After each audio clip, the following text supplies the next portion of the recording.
As the 33 guilty verdicts were read out loud in court today, many family members nodded, shook their heads, grabbed tissues, and quietly cried. They say the overwhelming feelings today, relief and a sense of justice. The federal trial against Dylan Roof started and ended with a look at these smiling pictures.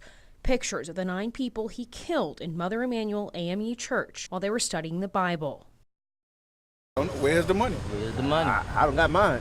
At least 5 electricians now tell Live 5 News they were paid for their work here at first, but recently the payments stopped. How much does he owe you? He owed me about $1,900. He owed me $1,910.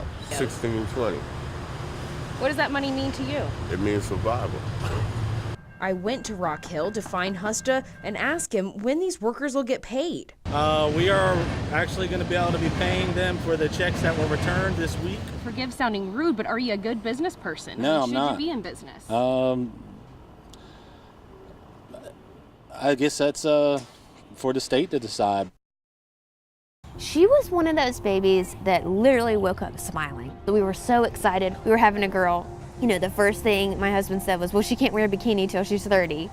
Typical dad. It's bittersweet for Catherine Martin to talk about her first baby, Kelly Wren. She completed our family, and I didn't know what I was missing until I had her. Now she's missing her little girl every day. This is the last picture she took of Kelly Wren at 3.5 months old.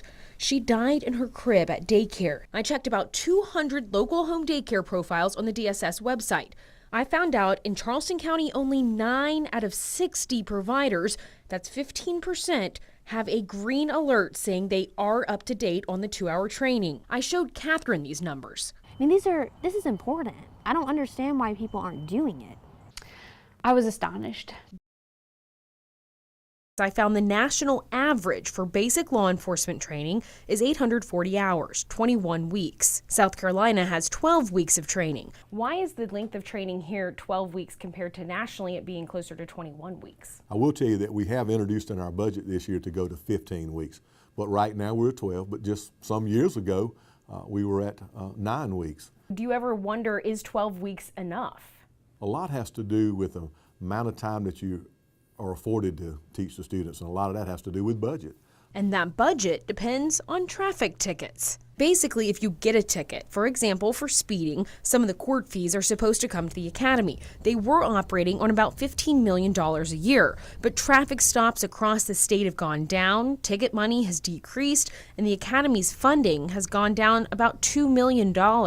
Month-to-month budgeting can be so unpredictable here at the academy that they're doing anything they can to save money. Staff even brings in these coupons to help cut back on kitchen and food costs.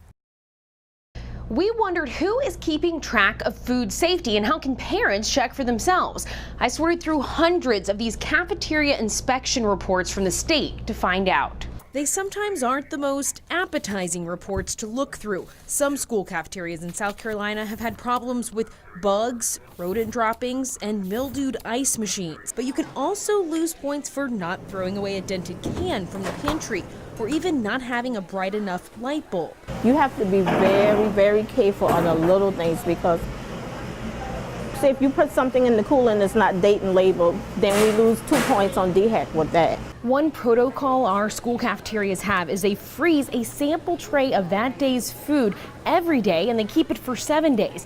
That way, if a kid does get sick or make a complaint, they can actually go back and look at a sample of that day's food. Oh, that's disgusting. And that's exactly what Charleston County School of the Arts did last year when a student took this video claiming to find a worm in her sweet potatoes. No South Carolina schools have received C rankings in the last 2 years. 12 B rankings were assigned to state schools over the past 2 years. One of those Bs was in Georgetown County and one was in Colleton County. But all schools in those 2 districts have now gotten A's over the last year. School cafeterias in Charleston, Dorchester, Berkeley, and Williamsburg counties have gotten all A grades for the last 2 years. Not really surprised. It's what, not only is what we expect, but it's what they take pride in. Rifles, sawed-off shotguns, piles of handguns, weapons that were stolen, sold, and eventually bought by undercover agents, all in the Charleston area. These are firearms that they've taken off the street over the past year and a half or so. We got an exclusive inside look at how the Bureau of Alcohol, Tobacco, and Firearms is busting criminals. Some people refer to us as the gun people. We will accept that, but we want to be known as the violent crime people, because that's what we do. These are the top cities where stolen guns are recovered. Charleston, Somerville, North Charleston, and Beaufort all made that top 10 list. The trafficking here is regional. We've seen a kind of trend reversing with our firearms. Once upon a time, most of them would head to the Northeast from North and South Carolina. Here lately, we're seeing the bulk of them stay within the local area. That is pretty scary, King says, because it means criminals know they have a market here, plenty of demand. But why? He says high population cities naturally have more crime, but a group called the O-Block Money Gang was making Charleston and Dorchester counties a hotspot for armed narcotic trafficking. Say you're driving 55 miles an hour. That means you could go the length of a football field without ever even looking at the road. Within minutes, we found people paying more attention to their phones than the road. Look no hands on the steering wheel. Look at that. This woman took both hands off the wheel to type on her phone. What speed you doing right now? 44. South Carolina's texting and driving law was passed in June 2014. Since then, Highway Patrol has issued 1,939 texting and driving tickets statewide. I found out Charleston County courts handled only 55 texting and driving tickets since the law was passed, 42 in Georgetown County courts, and Colleton County about 27. Officer Simpson is not surprised those ticket numbers seem low. Do you think it's enforced as much as it should be? No, it's not. The water got at least up to the window of the truck here. A lot of work. This was my dad's home. It's just emotional. Their home flooded a year ago, but today they still can't move back in. It's a disaster, very much a disaster. Why was there nothing completed inside? He got as far as deconstructing, which is removal of sheetrock, removal of floors, removal of some of the joists.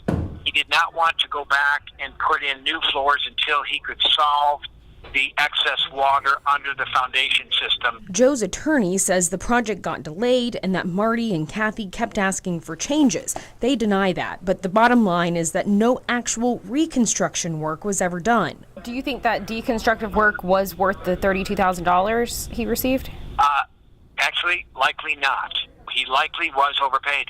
And I think Joe would say he probably owes him some money. So I've reached out to the homeowners. I talked to him today. The attorney now says they're working on a settlement offer for this case.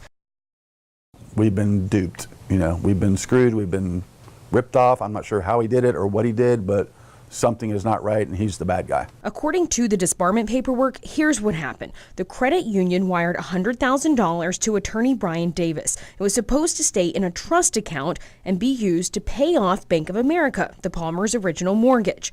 Well, the court says Davis kept claiming he sent the check, but didn't really. The balance of the trust account dropped below the amount necessary approximately 49 times. So the Palmers now owe two mortgages to two different banks, more than $100,000 each. It still is unbelievable. And this is, we're still grasping. This is 3.5 years later. Former attorney Brian Davis lives here in West Ashley, and I've talked to at least two attorneys who successfully sued him, who said he's extremely difficult to get a hold of. Even the Charleston police say they haven't been able to serve the warrant issued against him in the Palmers case. When we first got here, there was a woman in the backyard, but no one would talk to us and no one would answer the door. Families like the Palmers are still dealing with the consequences. We're good citizens, good people. We've been sorry.